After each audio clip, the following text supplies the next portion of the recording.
angels should always be feared, some of the most powerful beings created by God that have been cast out due to their greed. Due to their power, they run the depths of hell and they are not to be crossed. So let's jump into the top 5 fallen angels that should be feared, part 2. In at number 5 we have Beelzebub. Beelzebub is a former seraph turned high-ranking demon. He is considered one of the 7 princes of hell and oversees the Order of the Fly. He, alongside Satan and Lucifer, form the triumvirate of hell and is one of the supreme monarchs of the Inferno. Beelzebub was an angel who was once under the archangel Gadreel. Beelzebub fell and joined with Lucifer to become a high-ranking demon in hell. In Catholic demonology, he is sometimes considered to be one of the first 3 angels to fall from heaven, along with Lucifer and Leviathan. Beelzebub is the chief lieutenant of Lucifer and is one of the most loyal to the morning star. Beelzebub is seen as being associated with pride or gluttony depending on the scholar, and is also the prince of false gods.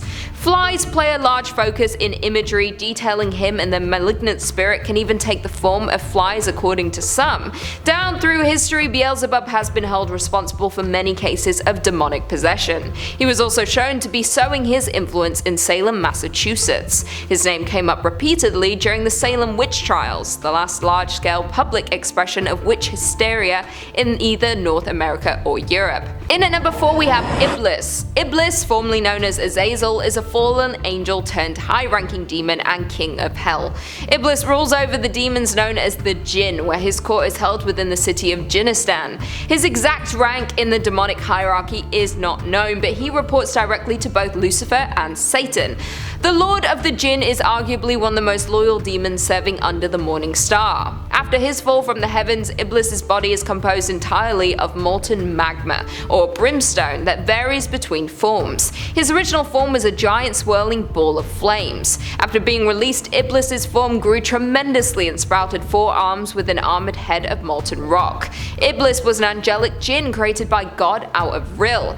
He stood out amongst the jinn as being unique in appearance and power, but he was no different in the eyes of heaven. When the angels took prisoners, Iblis was one of them and carried them to heaven. Since he, unlike the other jinn, was pious, the angels was impressed by his nobility, and Iblis was allowed to join the company of angels and elevated to their rank. Although he got the outer appearance of an angel, he was still a jinn in essence, thus he was able to choose in terms of free will. After being elevated to the ranks of the angels, Iblis became a leader and teacher of his own choir of angels and a keeper of heaven. God gave him authority over the lower heavens and the earth. Iblis is also considered the leader of those angels who battled the jinn. Therefore, Iblis and his army drove those ancient jinn to the edge of the world. The jinn in response regarded Iblis as a traitor to their own kind and accused him of slithering his way into the ranks of heaven, mainly to avoid persecution at the hands of the angels. When God created Adam, he ordered all the angels and jinn to bow before the new creation. All the angels and jinn bowed down, but Iblis refused to do so. As punishment for his naughtiness, God banished Iblis from heaven and condemned him to hell. In at number 3 we have Gadreel. Gadreel, also known as Gadreel, the Wall of God and the Silent Sentinel, is listed as one of the chief cadres of the Gregory of Fallen Angels. He was originally the first angel to guard Eden from any unwelcome guest before Uriel. Gadreel was the angel that originally guarded the Garden of Eden from hostile forces, until Lucifer managed to trick Gadreel into letting Samuel and Lilith in. This ruptured the garden's stability, triggering a series of events that caused the fall of man. As punishment for his failure, Gadreel was kicked out from the Garden of Eden. Due to his failure for preventing the adversary from entering the Garden of Eden being tricked by the morning star, Gadreel was shamed and scolded by God and the other angels.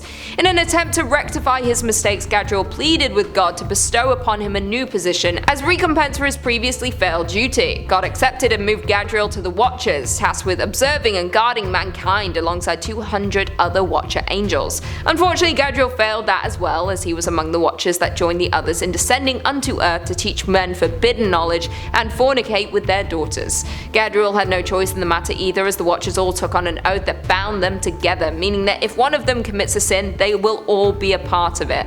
Being one of the corrupt Watchers, Gadreel is said to have been responsible for teaching man warfare. In at number 2 we have Belial. Belial, known as Hell's brightest fire, Evil's match and the king of evil, and one of the 4 crown princes of hell ruling over the north. Belial is a mighty and powerful king, as he was created right next after Lucifer and is of his order. He appears in the form of a beautiful angel sitting in a chariot of fire and speaks with a comely voice. After the fall of the angels, he was against God and heaven, though likely this was due to his sloth. He would eventually decide to continue to be a part of Stygian council and become a king of hell.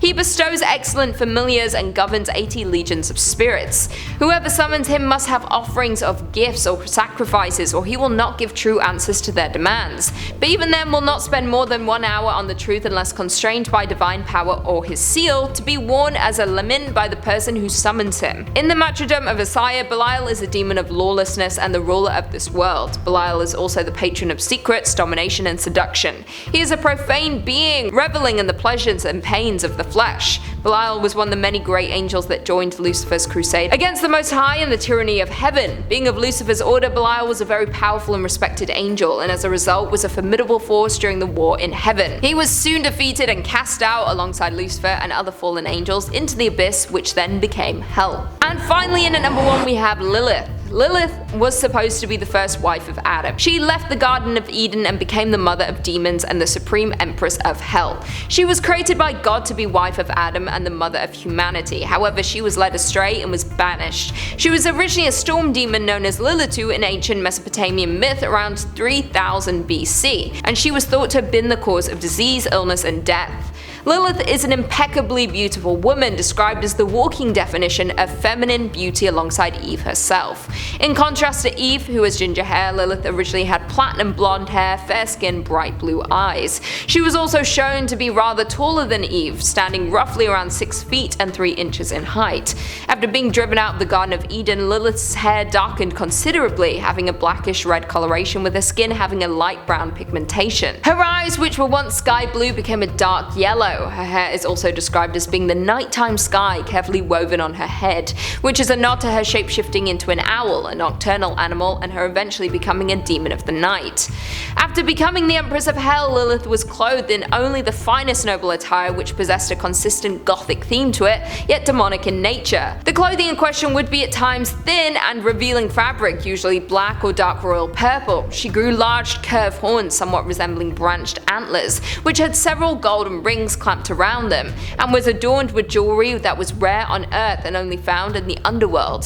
Her sclera red with yellow irises and black pupils. Lilith's early fall from grace even prompted her to join the side of the rebel angels during the impending war in heaven, and it was from there she met Satan, who, despite having contrasting ideologies, possessed a similar frustration and sense of betrayal. In Lilith's case, the angels that would cater to her and Adam would instead drive her out of the garden for her rebellious nature, and more so when she realized that God would only listen to Adam instead of her, thereby thinking that God shares the views of Lilith being second fiddle.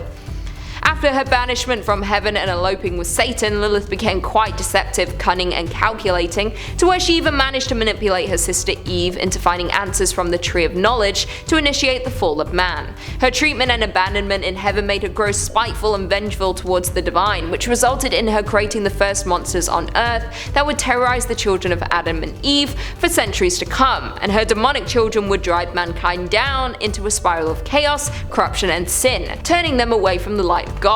She is also highly opportunistic, ever watchful of the next opportunity to gain power through someone else. Well, there we have it. Do you guys agree with that list? Do you believe fallen angels actually exist? Leave us all your thoughts and feelings in the comments down below, and perhaps we can do a part 3. And on that note, if you haven't already, be sure to give this video a big thumbs up, and until next time, I'll see you later.